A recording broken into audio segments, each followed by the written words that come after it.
Well, I just saw Aquaman 2 and saw it over here at the Grove at the AMC theater. And I don't know, man. The movie, it got like a lot of like really weird reviews. Like it was really long, and I actually enjoyed it. I want to say on some levels I may have actually enjoyed it more than I did the first movie. I mean, it was definitely a darker movie, in tone.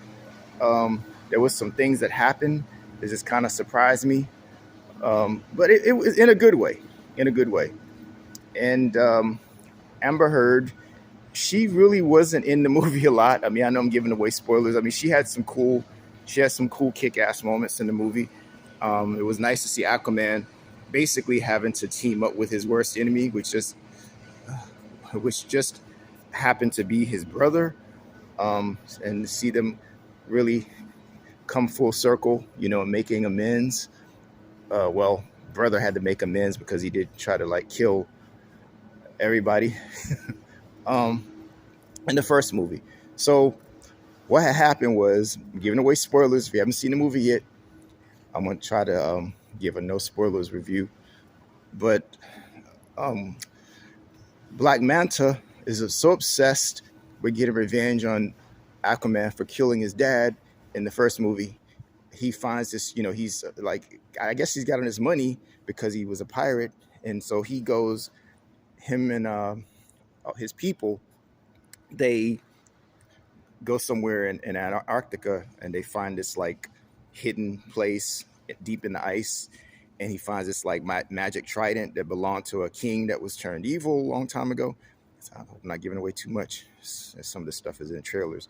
But anyway, so he gets this trident and he finds this like energy, this ancient energy that they used, that the Atlanteans used, and finds like some of the technology. But the energy that he finds, that Black Manta is using, is actually dangerous to the environment.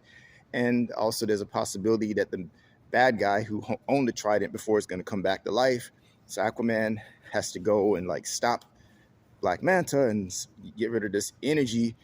And long story short, uh, turns out that Black Manta wants to bring this ancient evil king that used to have the trident, wants to bring him back to life, and he needs blood from somebody in the royal family, which is like Aquaman or his wife or his mother or the baby.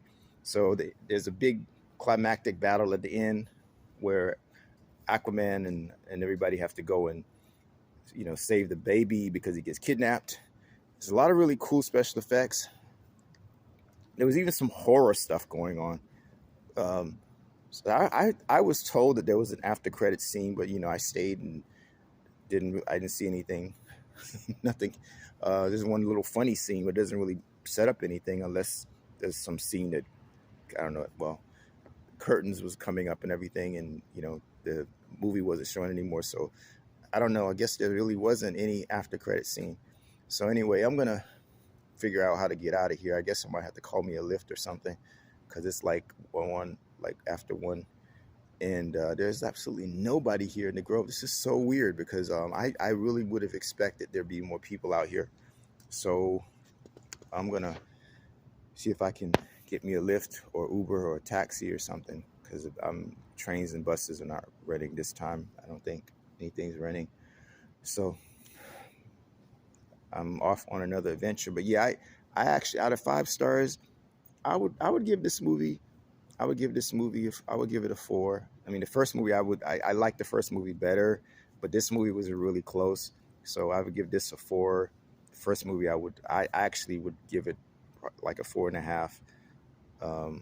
But yeah, this movie actually has some emotional beats, which was really cool. I mean, the whole something that kind of resonated with me was Aquaman having to like, basically bury the hatchet with his brother and just kind of like, them have a better relationship with each other. So I don't know. I'm kind of like have a weird relationship with my brother. We don't even really like communicate some things going on in his life. So, um, I think we just been away from each other for such a long time, and we just really just have to build a connection. Uh, so I'm kind of like Aquaman in a way. I'm connecting with my brother, who I don't really know. To be honest, just kind of haven't really been in his life that much, and he's like almost damn near 30 years old. So yeah, so I can relate to the whole trying to make amends with your brother that you don't really know, and trying to come to terms with each other. So anyway, that's enough of my little family drama. But yeah, I would recommend the movie. I know it was review bombed. I think a lot of people just were mad because Amber Heard was in the movie, and I think there was like it seemed almost like there was a smear campaign against the movie. And I know there was a lot of reshoots, and it was delayed a few times, but I enjoyed the movie. I really did. I thought it was really good. Um, so yeah, I mean, my only complaint was that it could have been paced a little bit faster, just a little bit. They could have probably edited a good 5 minutes, maybe even 10. I don't know if they did too much editing though, because I know there was some emotional scenes. But yeah, there was a little bit. They could have probably trimmed a little bit from some of the non-action scenes. And I know people complained about some of the action, which I thought was really weird because I mean, it really um, I don't know what people want anymore, to be honest. But yeah, it was a good movie.